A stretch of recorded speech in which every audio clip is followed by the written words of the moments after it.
في كاس افريقيا من بعد ما استقبلنا اخواننا المصريين. لا الصراحة هذه من أحسن الفيديوهات اللي شفتهم. فهمتي؟ قال لك سير أختي، المغاربة كاملين راضين عليك. علاش؟ لأن كيما تشوف كأس أفريقيا، المغاربة مني جاو، المصريين مني جاو عندنا المغرب، داروا لنا حالة. أوكي؟ قال لك المغرب فيها اش قال؟ دبان. دبان دبان. اسمع اسمع. ونزلوا علينا سب وانتقادات وقالوا انه المغرب مو بحلو ومصر احلى. قررت اني اروح مصر لا واكتشف لا لا هالبلد لا اللي لا، ترى كتحس براسك سافرتي للجاهلية يا صاحبي. احلى من بلاد المغرب. لكن اكتشفت انني سافرت عبر الزمن. تحسها باقية مثل ما خلاها سيدنا يوسف. وبالنسبة للناس اللي راح قالت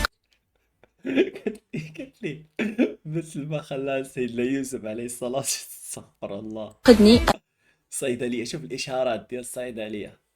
سبحان الله صاحبي. انا عندي الحق اني اعطي رايي. شوف شوف شوف. نبغي نقول لكل مغربي احمد الله على عيشتك وافتخر ببلادك، راه ما كاينش بحالها. ومش كل من هبه ودب راح نخليوه يتطاول على بلادنا.